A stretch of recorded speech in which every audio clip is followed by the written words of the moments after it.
ಇನ್ನು ಧರ್ಮಸ್ಥಳದಲ್ಲಿ ಇವತ್ತು ವಿಜೇಂದ್ರ ವಿಶೇಷ ಪೂಜೆಯನ್ನು ಸಲ್ಲಿಸ್ತಾ ಇದ್ದಾರೆ. ಅಡ್ಡ ಮತದಾನದ ಚರ್ಚೆ ನಡುವೆ ಕುತೂಹಲಕಾರಿ ನಡೆ ಇದು.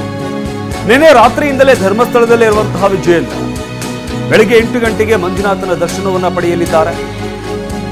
ಅದಾದ ನಂತರ ಸನ್ನಿಧಿಯಲ್ಲೇ ಸುದ್ದಿಗೋಷ್ಠಿಯನ್ನ ಕೂಡ ಮಾಡ್ತಾ ಇದ್ದಾರೆ. ಈ ಸುದ್ದಿಗೋಷ್ಠಿಯ ಬಗ್ಗೆ ಈಗ ಸಾಕಷ್ಟು ಕುತೂಹಲ ಕೇಳಿದೆ. ಏನ್ ಹೇಳ್ತಾರೆ ವಿಜೇಂದ್ರ ಈ ಸುದ್ದಿಗೋಷ್ಠಿಯಲ್ಲಿ ಅನ್ನೋ ವಿಚಾರಕ್ಕೆ ಸಂಬಂಧಪಟ್ಟಂತೆ ಇಲ್ಲೇ ಸಭೆಯನ್ನ ಮಾಡೋದಕ್ಕೂ ಕೂಡ ತೀರ್ಮಾನವನ್ನ ತೆಗೆದುಕೊಂಡಿದ್ರು. ಆದರೆ ಪಕ್ಷದಲ್ಲಿ ಸಹಮತ ಮೂಡದ ಕಾರಣದಿಂದಾಗಿ ಇಲ್ಲಿ ನಡಿಬೇಕಾಗಿದ್ದಂತಹ ಶಾಸಕಾಂಗ ಸಭೆ ರದ್ದಾಗಿತ್ತು. ಆ ಕಾರಣದಿಂದಾಗಿ ತಾವೊಬ್ಬರೇ ಧರ್ಮಸ್ಥಳಕ್ಕೆ ಹೋಗಿದ್ದಾರೆ. ವಿಜೇಂದ್ರ ನಿನ್ನೆ ರಾತ್ರಿಯಿಂದಲೂ ಕೂಡ ಧರ್ಮಸ್ಥಳದಲ್ಲೇ ಇದ್ದಾರೆ.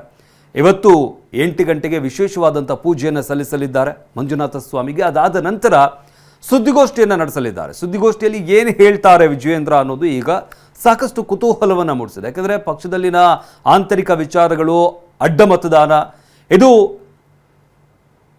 ಸಾಕಷ್ಟು ಗೊಂದಲವನ್ನು ಉಂಟು ಮಾಡಿತ್ತು. ಹೈಕಮಾಂಡ್ವರೆಗೂ ಕೂಡ ಹೋಗಿತ್ತು. ಹೈಕಮಾಂಡ್ ಕೂಡ ರಾಜ್ಯ ನಾಯಕರುಗಳನ್ನು ಕರೆಸಿ ಈ ಬಗ್ಗೆ ಚರ್ಚೆ ನಡೆಸಿರುವಂಥದ್ದು, ಸಮಿತಿಯನ್ನು ಕೂಡ ರಚನೆ ಮಾಡಲಾಗಿದೆ. ಏನಾಯಿತು, ಯಾಕೆ ಅಡ್ಡ ಮತದಾನ ಆಯಿತು ಅನ್ನೋ ವಿಚಾರಕ್ಕೆ ಸಂಬಂಧಪಟ್ಟಂತೆ. ಅದರಿಂದಾಗಿ ಈ ಒಂದು ಸುದ್ದಿಗೋಷ್ಠಿ ಈಗ ತೀವ್ರ ಕುತೂಹಲವನ್ನು ಮೂಡಿಸಿದೆ.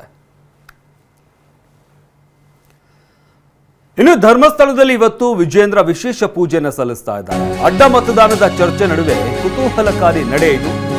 ನಿನ್ನೆ ರಾತ್ರಿಯಿಂದಲೇ ಧರ್ಮಸ್ಥಳದಲ್ಲೇ ಇರುವಂತಹ ವಿಜೇಂದ್ರ ಬೆಳಗ್ಗೆ 8 ಗಂಟೆಗೆ ಮಂಜುನಾಥನ ದರ್ಶನವನ್ನ ಪಡೆಯಲಿದ್ದಾರೆ. ಅದಾದ ನಂತರ ಸನ್ನಿಧಿಯಲ್ಲೇ ಸುದ್ದಿಗೋಷ್ಠಿಯನ್ನ ಕೂಡ ಮಾಡ್ತಾ ಇದ್ದಾರೆ. ಈ ಸುದ್ದಿಗೋಷ್ಠಿಯ ಬಗ್ಗೆ ಈಗ ಸಾಕಷ್ಟು ಕುತೂಹಲ ಕೇಳಿದೆ. ಏನ್ ಹೇಳ್ತಾರೆ ವಿಜೇಂದ್ರ ಈ ಸುದ್ದಿಗೋಷ್ಠಿಯಲ್ಲಿ ಅನ್ನೋ ವಿಚಾರಕ್ಕೆ ಸಂಬಂಧಪಟ್ಟಂತೆ ಇಲ್ಲೇ ಸಭೆಯನ್ನ ಮಾಡೋದಕ್ಕೂ ಕೂಡ ತೀರ್ಮಾನವನ್ನ ತೆಗೆದುಕೊಂಡಿದ್ರು. ಆದರೆ ಪಕ್ಷದಲ್ಲಿ ಸಹಮತ ಮೂಡದ ಕಾರಣದಿಂದಾಗಿ ಇಲ್ಲಿ ನಡಿಬೇಕಾಗಿದ್ದಂತಹ ಶಾಸಕಾಂಗ ಸಭೆ ರದ್ದಾಗಿತ್ತು. ಆ ಕಾರಣದಿಂದಾಗಿ ತಾವೊಬ್ಬರೇ ಧರ್ಮಸ್ಥಳಕ್ಕೆ ಹೋಗಿದ್ದಾರೆ. ವಿಜೇಂದ್ರ ನಿನ್ನೆ ರಾತ್ರಿಯಿಂದಲೂ ಕೂಡ ಧರ್ಮಸ್ಥಳದಲ್ಲೇ ಇದ್ದಾರೆ.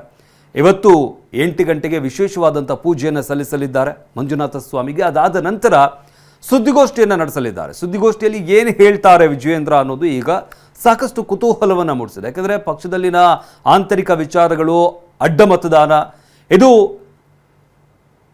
ಸಾಕಷ್ಟು ಗೊಂದಲವನ್ನು ಉಂಟು ಮಾಡಿತ್ತು. ಹೈಕಮಾಂಡ್ವರೆಗೂ ಕೂಡ ಹೋಗಿತ್ತು. ಹೈಕಮಾಂಡ್ ಕೂಡ ರಾಜ್ಯ ನಾಯಕರುಗಳನ್ನು ಕರೆಸಿ ಈ ಬಗ್ಗೆ ಚರ್ಚೆ ನಡೆಸಿರುವಂಥದ್ದು, ಸಮಿತಿಯನ್ನು ಕೂಡ ರಚನೆ ಮಾಡಲಾಗಿದೆ. ಏನಾಯಿತು, ಯಾಕೆ ಅಡ್ಡ ಮತದಾನ ಆಯಿತು ಅನ್ನೋ ವಿಚಾರಕ್ಕೆ ಸಂಬಂಧಪಟ್ಟಂತೆ. ಅದರಿಂದಾಗಿ ಈ ಒಂದು ಸುದ್ದಿಗೋಷ್ಠಿ ಈಗ ತೀವ್ರ ಕುತೂಹಲವನ್ನು ಮೂಡಿಸಿದೆ.